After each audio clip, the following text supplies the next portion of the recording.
we just hope that you and your family and all your friends are healthy and safe and remain so. And we know these are trying times, but we want to start to address some of what's been going on with the markets during these times.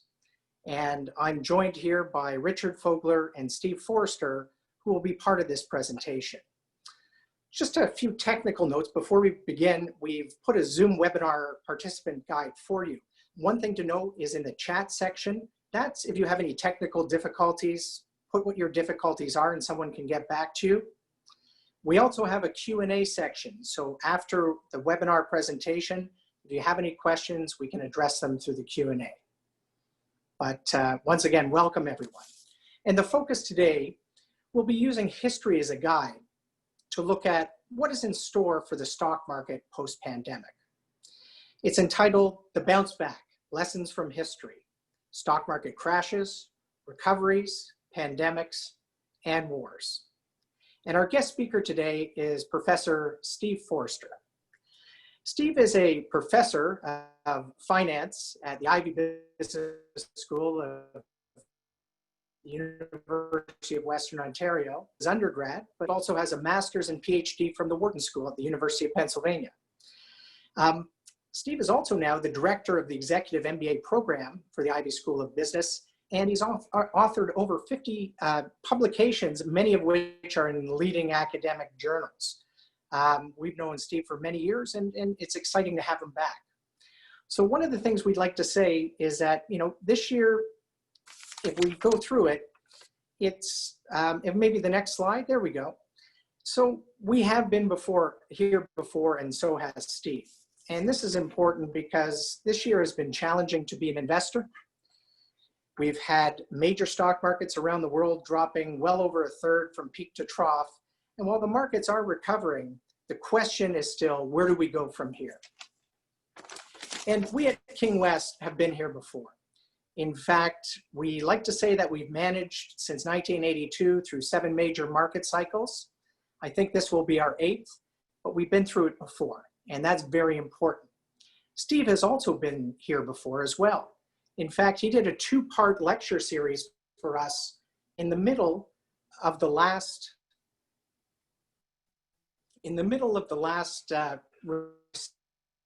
session that we went through in 2009. And so, whereas you may have not seen Steve for a while, to some of our clients and friends, he's a familiar face.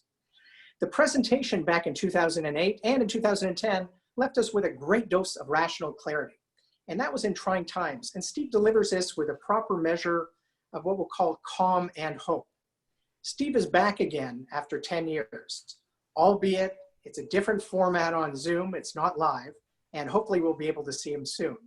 But I think what Steve will try to tell you is that we can look back on history and the message might be the exact same. So without any further ado, Steve Foerster. Thank you very much, Tim, and good afternoon to everybody. Today's a great day on the market, and perhaps it was in anticipation of this webinar that we have, which is meant to be upbeat. I want to start with a quote that's attributed to Mark Twain, that history doesn't repeat, but it often rhymes. And as Tim alluded to, there's a lot that we can learn from history, in particular stock market history that we want to review today. Understanding what's happened in the past can inform some of our investment decisions today. And we've seen a lot of swings in the markets over the last 3 months and more. And so what we want to do with this webinar is to just pause and take a deep breath and see what's happened in the past and see how it might inform what is happening today. I want to start with this chart, which is based on almost a century of data going back to 1927 for US markets. I've chosen that because we've got a long, reliable series, but there are strong parallels in terms of what's been happening in the Canadian market over that time period as well. What's fascinating about this simple chart is the consistent average annual rate of growth of the S&P 500, the stock market, US stock market, over almost the past century. Average annual capital gains have been around 5.5%. And if we add in roughly 3% for dividends, we're talking about a steady growth of around 8.5% for each year. This particular chart as well is the anchor of a book that many of you may have in your library, and that's Jeremy Siegel's well-known Stocks for the Long Run. He was one of my profs at Wharton, and it's a message that rings true today. This graph is really the anchor of his book. This is in a log scale, and so what's striking is how relatively straight this line is, showing the stock market level from 1927, which implies that the growth rate has been steady over that period. Even if we focus in on the last, let's say, 25 years, which would be perhaps a more typical horizon for many of our viewers today, you can see lots of ups and downs, but again, right along that trend line. I mentioned Jeremy Siegel's book being a bestseller and very well known. A lesser known book was written 70 years before Jeremy's, back in 1924, by Edgar Lawrence Smith. And he wrote a book with a similar theme, common stocks as long-term investments. And so it certainly panned out over time.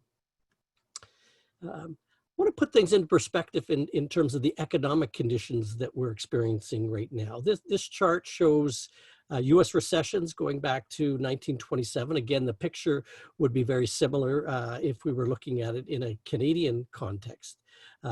Usually it takes a long time to collect data to determine, are we in a recession? When have we entered into a recession? But these are certainly unusual times. And here's a quote from the Federal Reserve Chairman, Jeremy Powell, on March 26th of this year, when asked about, are we in a recession? And here was his response. We may well be in a recession.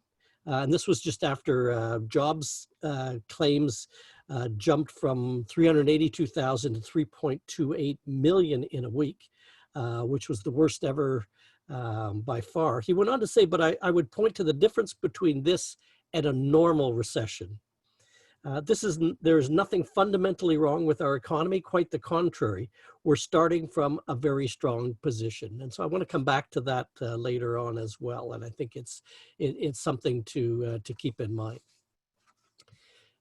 If we take a look at superimposing how stocks have done during economic declines, what we see is, perhaps not surprising, is a tendency for stocks to decline, certainly at least for the first part of recessions. And in fact, there tends to be a lead-lag relationship. Stocks, on average, tend to peak roughly 6 months prior to economic downturns and also start to recover roughly 6 months prior to upturns. Now, notice that there isn't always a one-to-one relationship between the stock market and future economic activity. And I've highlighted here a number of cases where stock markets have dipped fairly considerably, and yet we haven't had a recession that has followed imminently. And so this message is one that was pointed out by Nobel Prize winning economist Paul Samuelson back in 1966, when he quipped that the stock market has predicted 9 of the past 5 recessions. So again, not always a perfect indicator of economic activity. But the moral of this story is expect stock market dips from time to time, but not necessarily economic downturns to follow. This chart summarizes all of the recessions going back to 1927 and highlighting each particular recession. The blue bars show stock returns during recession, so from the start of the recession to the end of the recession. The red bars, which obviously are those above zero, are showing the returns from the lowest point to the end of the recession. And the green bars that are combining these two, showing returns over the entire cycle, from the beginning of the recession to the end of the recession. And I think some striking things here is how relatively muted stock returns are over the entire recessionary period. In fact, the average decline has been only in the 3 to 5% range. What's fascinating about where we are right now, if we make an assumption, and I think it's a reasonable one, looking at month by month, I think it's fair to say that the US entered into a recession, and Canada as well. Let's call it March 1st, 2020.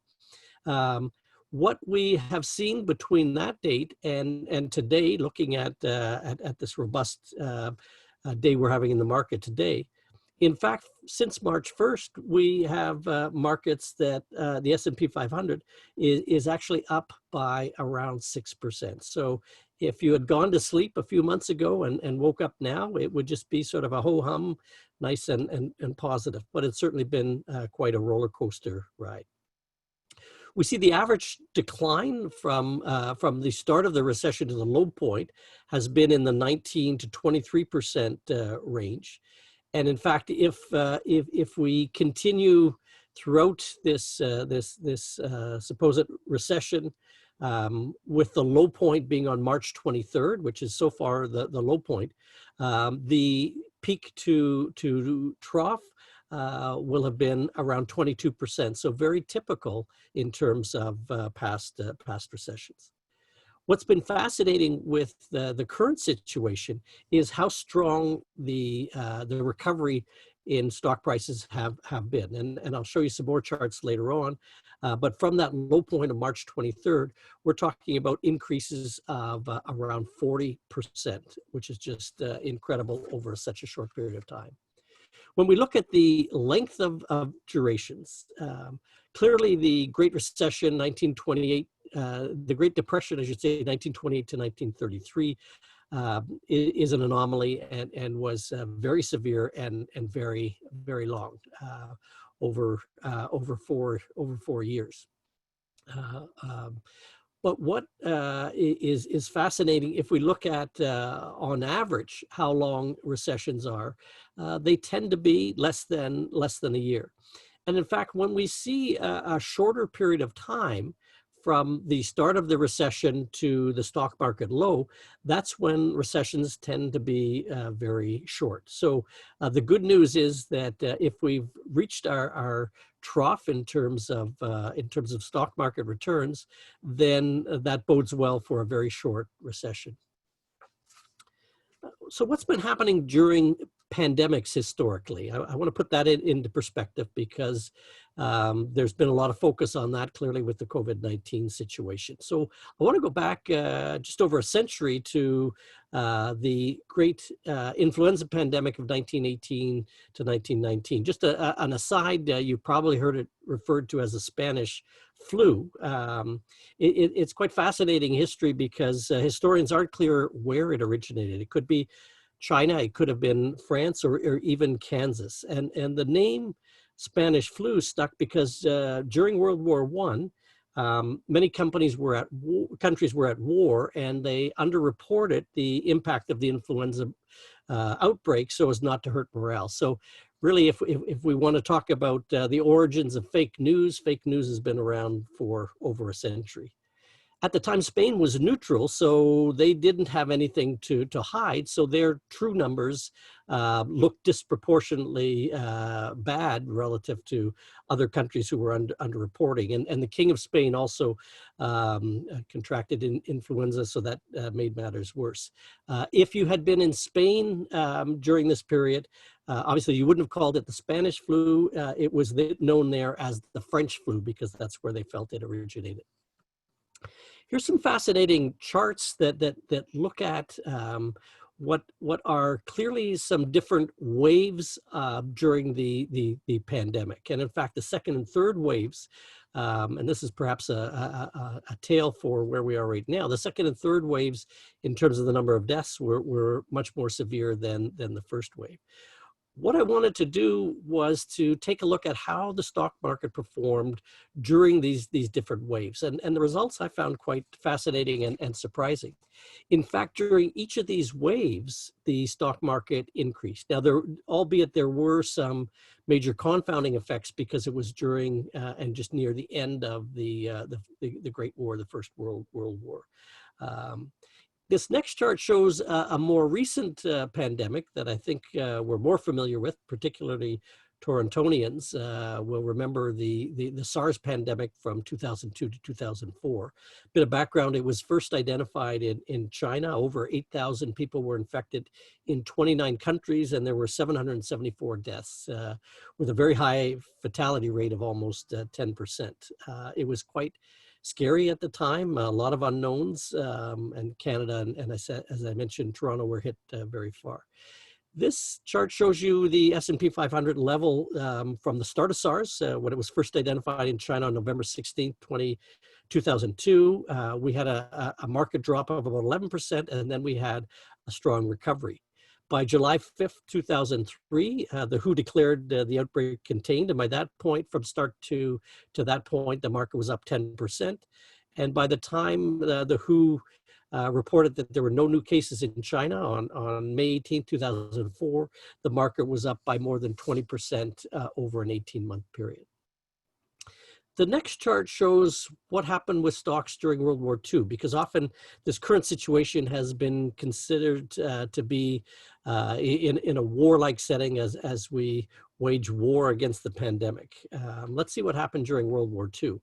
This chart shows stock prices as measured by the S&P 500 from September 1st, 1939, when Hitler invaded Poland, until September 2nd, 1945, when Japan surrendered. What we see on this particular chart is there's a huge drop, which was when Germany invaded Western Europe. The low point came on April 20th, 1942. The market was down by 33%. However, from start to finish during World War II, the market was up by 39%, or on a capital gain basis, 5.6%, which is right in line with the overall upward stock market trend. The full recovery took 3.5 years, and the recovery in the stock market occurred well before the end of the war. So again, it's important to keep in mind that the stock market reflects what investors are anticipating. Besides the drop in World War II, I wanted to share some other major bear markets that occurred. Going back to the Great Depression, 1929 to 32, the oil crisis, 1973 to 1974, what I've referred to as the inflation recession, 1980 to 1982, and that's a picture, if it looks familiar, of Paul Volcker, who was the Fed chair at the time. The October 1987 Black Monday on October 19th of that year, which was the largest one-day drop in the market. The 2000 to 2002 dot-com bubble, where we had a major collapse in many of the internet tech stocks. More recently, we all recall the 2007-2009 global financial crisis, and finally where we are today with the COVID-19 crisis. What I want to show you is a picture of for each of these events, from the high point before the crash around these key events, to the point of recovery. So the scale on this chart is showing how many trading days to the full recovery, and clearly we have again the Great Depression, which was a major outlier. It wasn't until the 1950s that the stock market fully recovered on a price level basis. Of course, one would have been earning significant dividends over that period of time. Let me hone in a little bit. If we start to hone in a little bit closer and closer still, And here what we see is in the bright red line, the thick line, you see where we are as of this morning relative to the high point in the market, which was back in February of this year, which seems like it's an eternity. What has happened has been nothing more than phenomenal in terms of a recovery, and the speed of the current stock market recovery causes everything else, all these other crashes, to pale in comparison. What we have seen so far from the low point is, as I mentioned, a phenomenal 40% bounce back.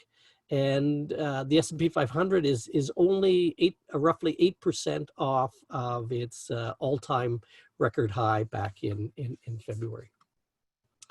If we look at each of these crashes, including the current one, and the times, the years to full recovery, the current drop of 34%, again, excluding the Great Depression, which was a huge outlier, has been in the 27 to 57%. And the time to recovery for the stock market has been roughly 2 to 8 years. So it's possible that we could be in store for perhaps the quickest full recovery in history. So far, I've been focusing on the market as a whole. I want to hone in to get a little bit more granular as we look at different types of stocks. Again, this is going back to 1927. And the two key dimensions here are so-called value versus growth stocks. Value stocks being ones that have high book-to-market values, growth stocks being ones that have low book-to-market values, and then market cap size, small cap to large cap stocks.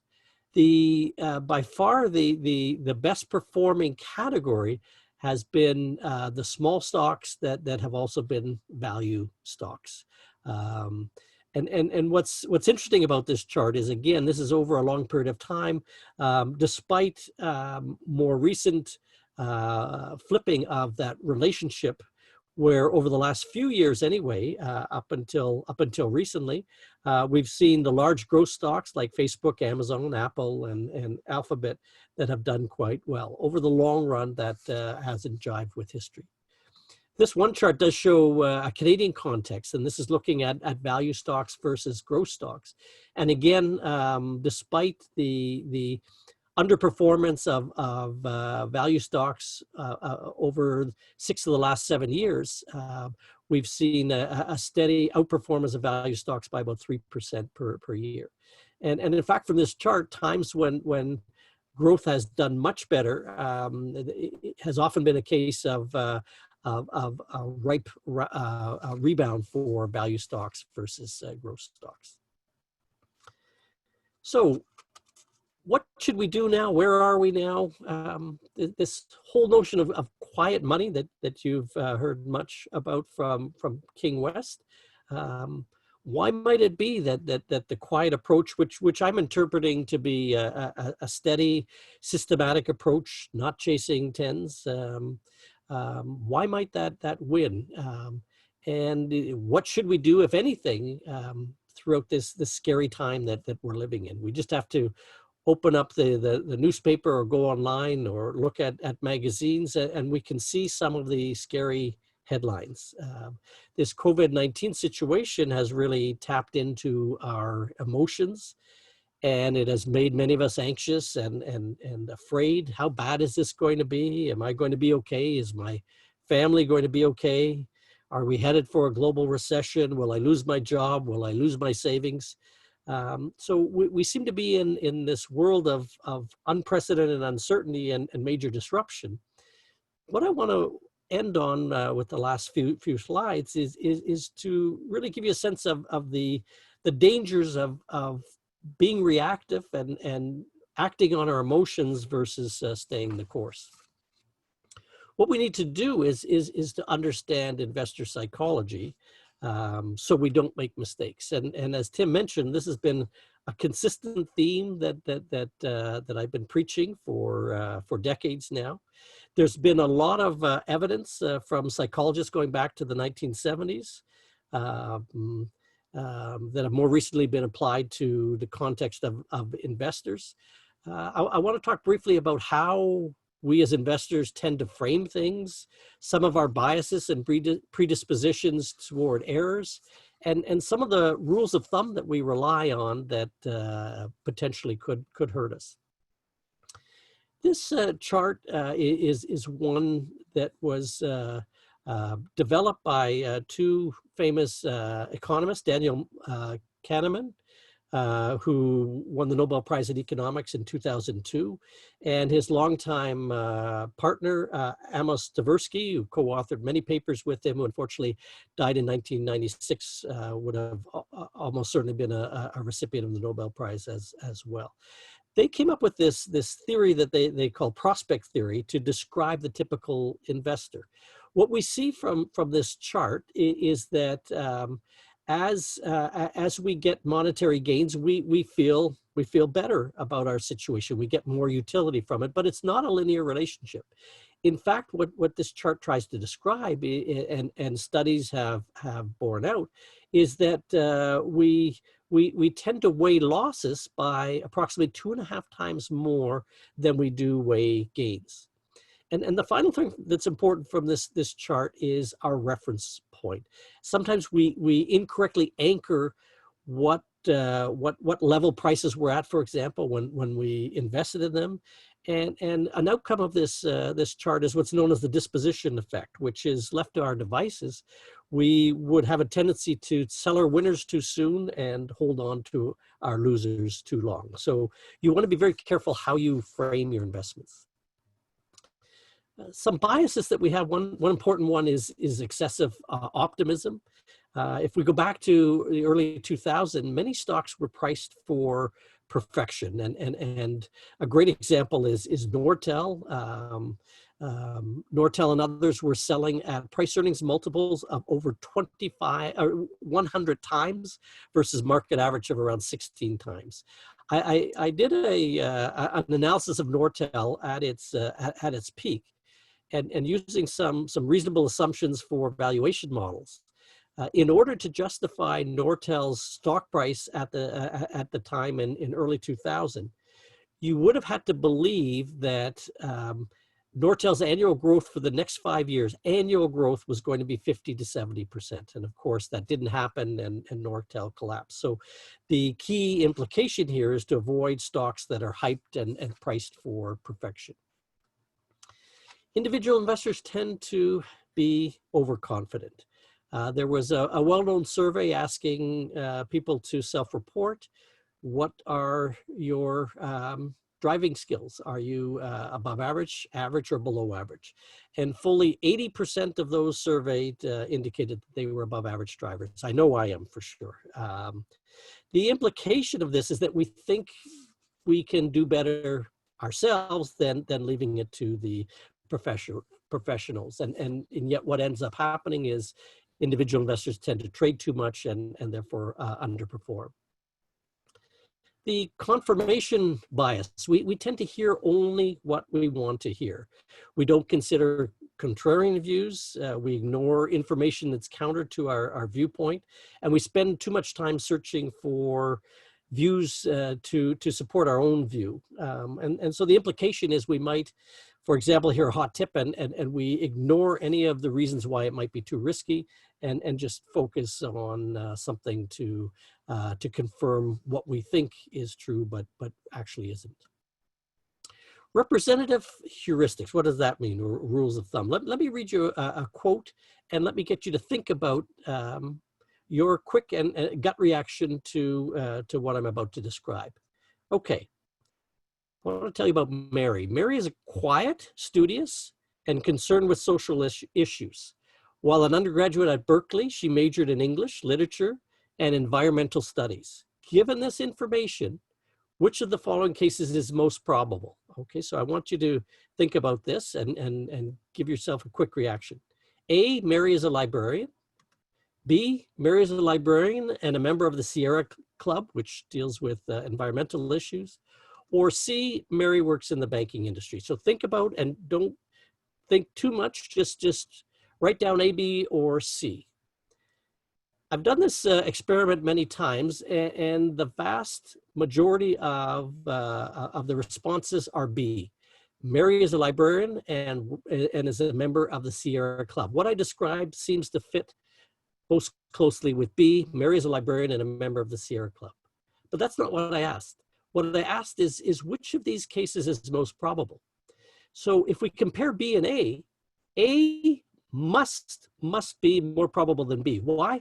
Because there are a lot of, if we take all of the librarians that are out there, only a subset of those librarians are also members of the Sierra Club. So which is more probable? That Mary is a librarian. Now, if I compare A and C, I would argue that the correct answer here is it's most likely that Mary works in the banking industry. Why? Because if we look just in Canada, there are probably easily hundreds of thousands of people who work in the banking industry and a very small number of librarians. And so the point to emphasize here is that we rely on our gut, we rely on rules of thumb, and we might do that from an investment perspective to say, okay, here's a good company, good in quotation marks. Let's say it's Apple. Apple's a good company. Why? Because it makes these really neat products that I like to consume.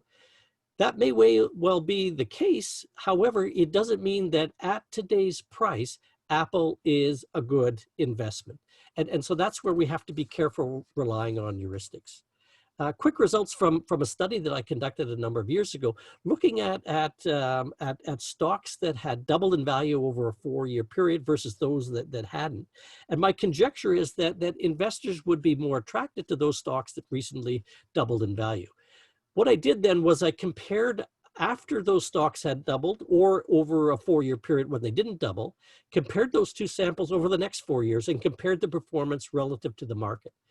Those that had doubled, in fact, underperformed the market by 30% over the next 4 years. Those that didn't had returns very much in line with the market. So the implication is that the worst time to buy a stock is perhaps when it has doubled in value.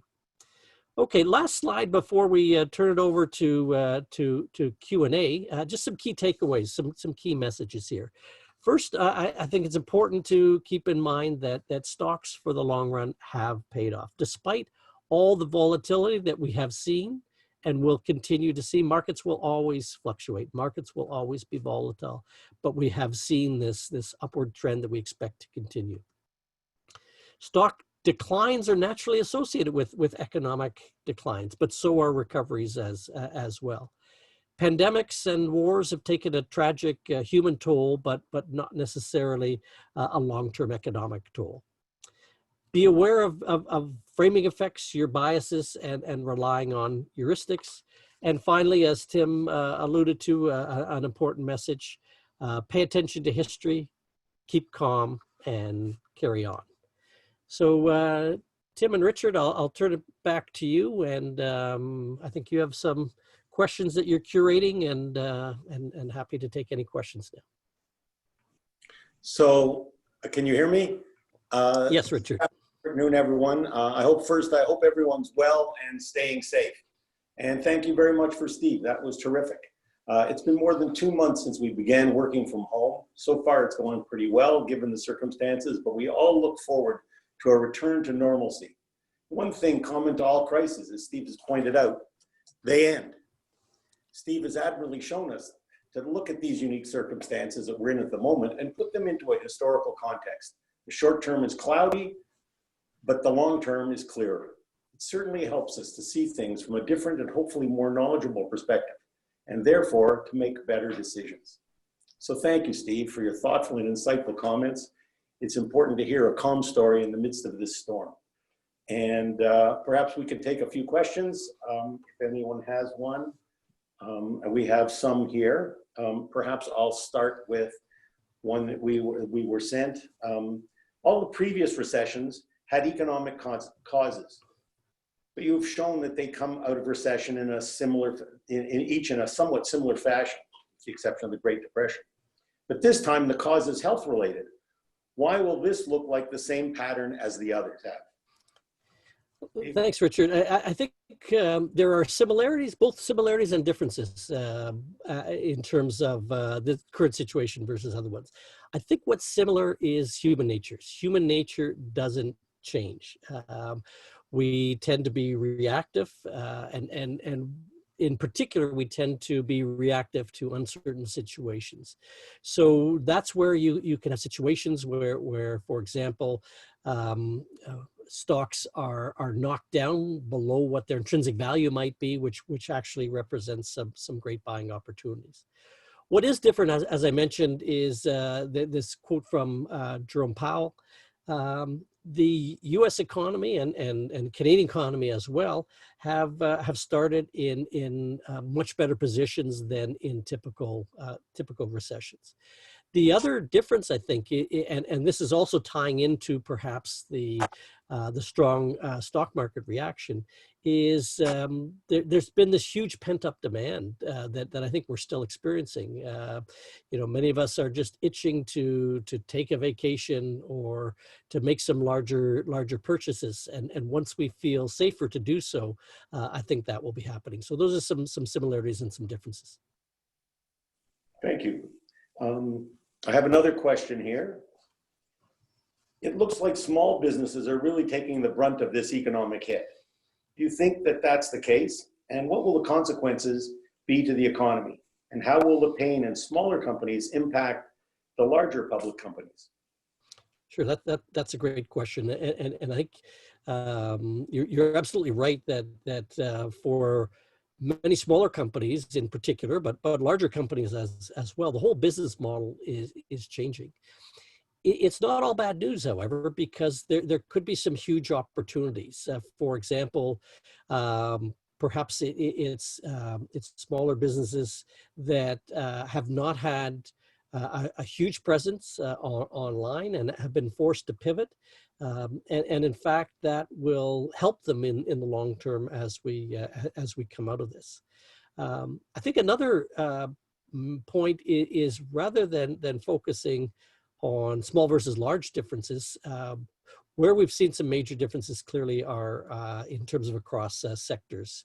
Oil and gas sector obviously has reacted very differently than for tech stocks. So I think it's not all bad news, and even smaller companies may be coming out of this better than they went in, but it does depend on the sector. Okay, and I just lost one, excuse me. Is pay attention to history a bias in and of itself? So I think we have to, again, this notion of paying attention, but and similarly, this quote of history rhymes. It may not repeat, but it doesn't rhyme. So clearly, we can't just do something, and I do want to caution in terms of some of my charts to just say, okay, let's take an average in terms of the drop, and therefore that's going to be our recovery point or whatever it might be. Every situation is different, so we have to put that into context. What I want us to focus on are some broad-based themes in terms of things like bouncing back that have been pretty consistent.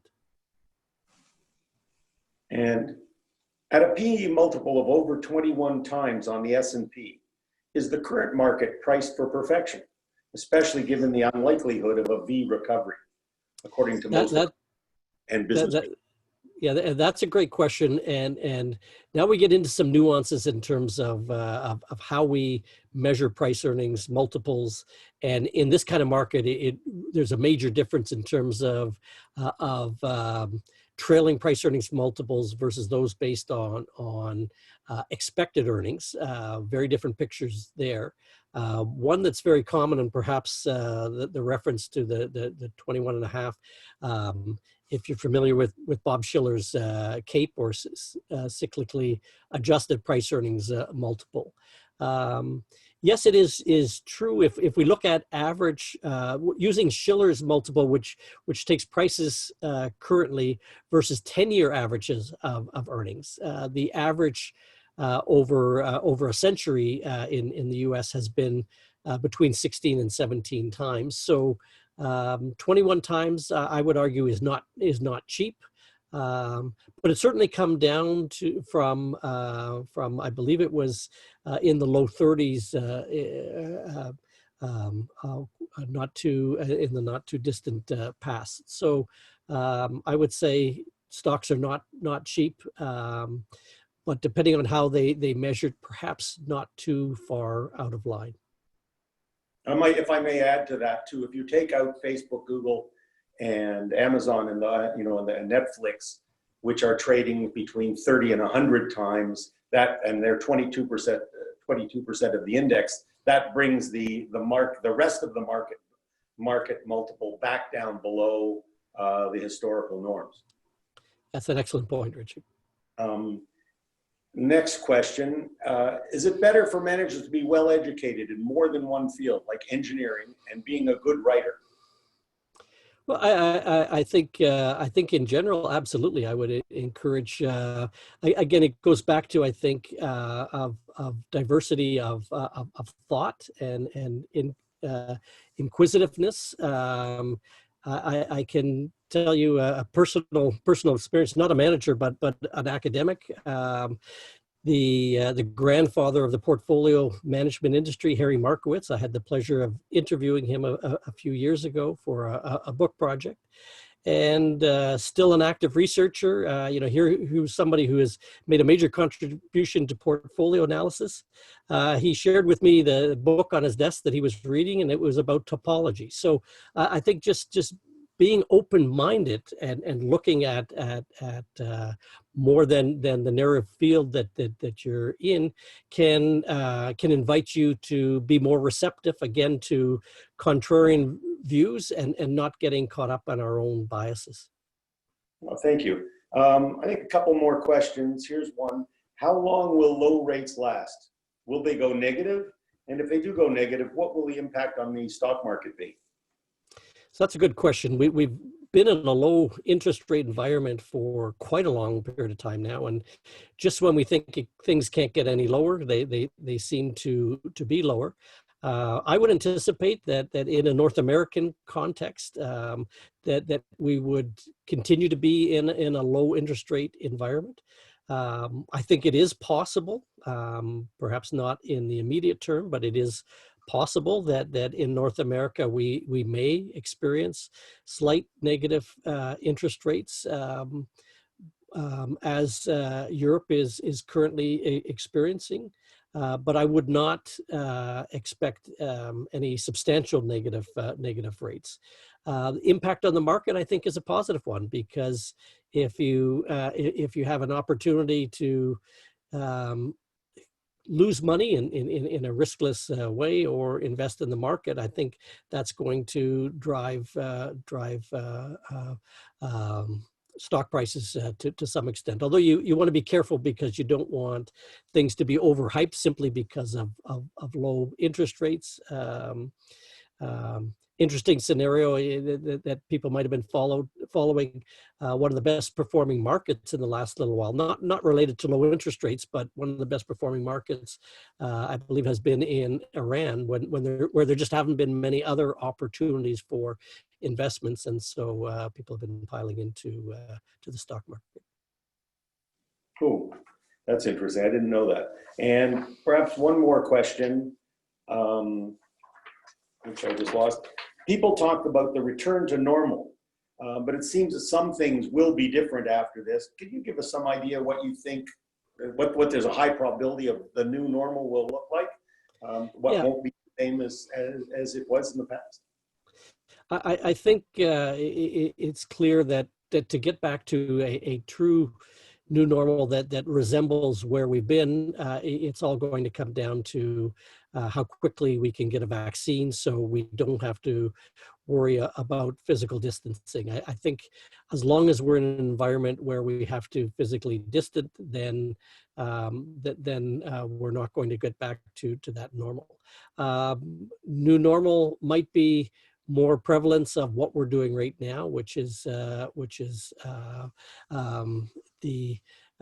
Zoom calls and virtual meetings. I think there will be some industries that will be permanently shaken up. Education, the industry I'm in, might be one of them. Again, I think it will depend on the industry, and some will come out of this better than they went into it.